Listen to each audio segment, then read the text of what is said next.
حضرات،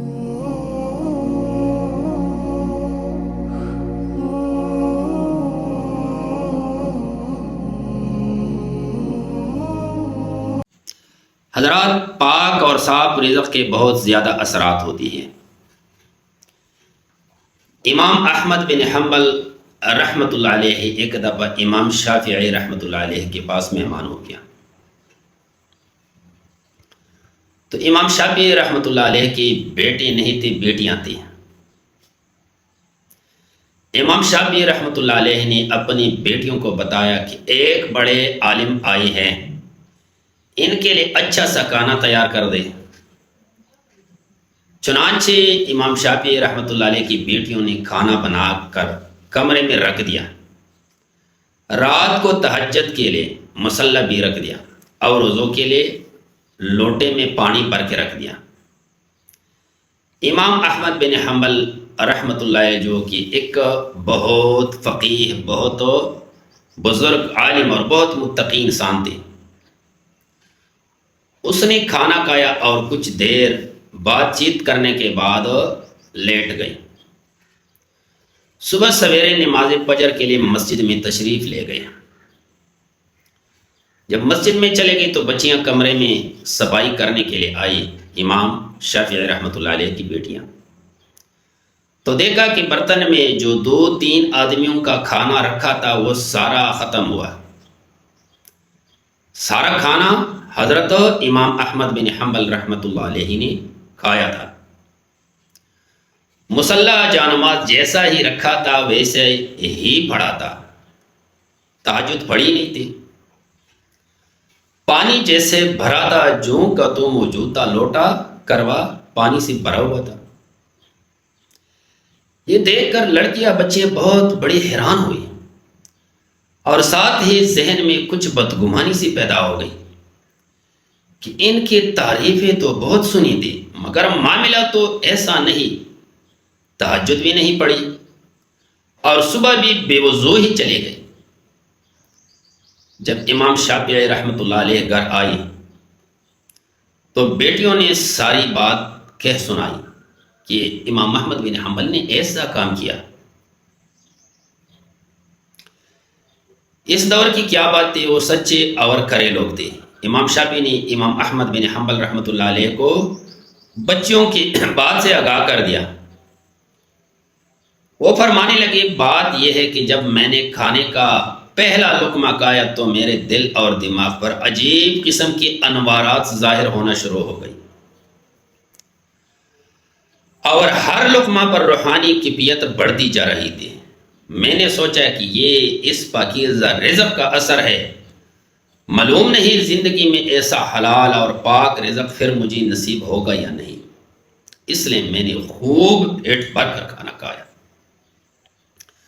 پھر بستر پر جب میں سونے کے لیے لیٹا تو میرے دل اور دماغ میں قرآن پاک کی آیتیں اور احادیث نبویہ آنے لگی اور بہت سے مسائل کا حل مجھ پر منکشف ہونے لگے۔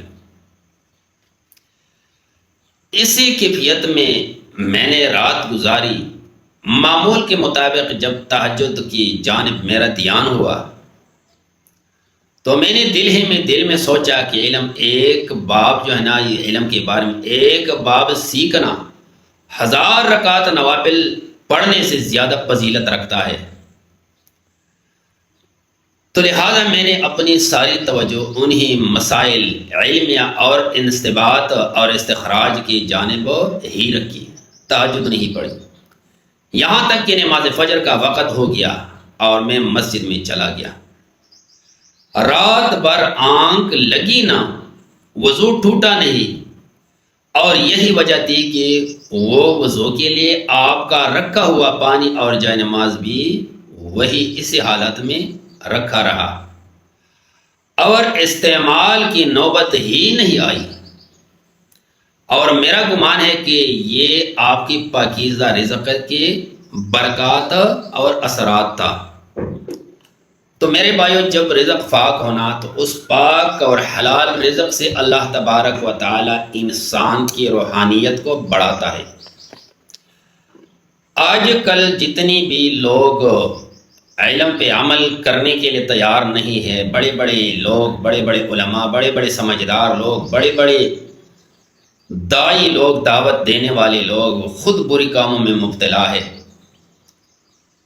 یہ بیمہ پالیسی میں مبتلا ہے، کئی قسم کے گیموں میں مبتلا ہے، کئی قسم کے بزنس کاروبار جو کہ حرام کے ہے اس میں مبتلا ہے، اور خود وہ اعتراض اور شکایت کرتے کہ بھائی ہمیں سکون نہیں ملتی۔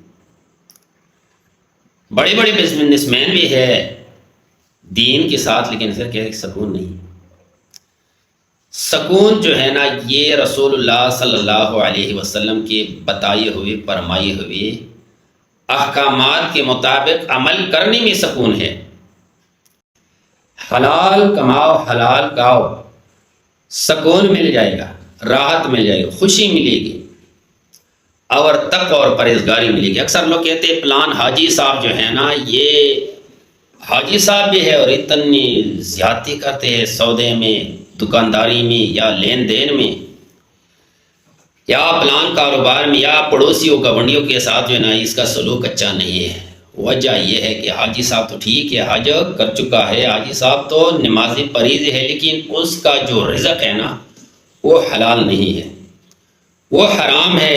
اس وجہ سے حرام رزق کے وجہ سے اس حاجی صاحب کو خود بھی سکون نہیں ملتا اور دوسروں کو بھی سکون نہیں دیتے۔ تو اس لیے میرے بھائیوں، رزق جو حلال ہو، پاک ہو، جب آپ کا رزق اچھے لوگ کھائے، نیک لوگ کھائے، نمازی پریز علماء فقہا یہ لوگ کہے سمجھے کہ آپ کا جو رزق ہے نا یہ حلال کی کمائی ہے، یا اللہ کے راستے میں خرچ ہو جائے۔ جب آپ کا رزق جو ہے نا یہ چور، ڈاکو اور بد کردار لوگ کھائے، آپ کے دسترخوان پہ غلط لوگ، بدماش لوگ، شرابی لوگ موجود ہو، کہ سمجھے کہ آپ کا رزق جو ہے نا یہ حلال نہیں ہے، یہ حرام ہے۔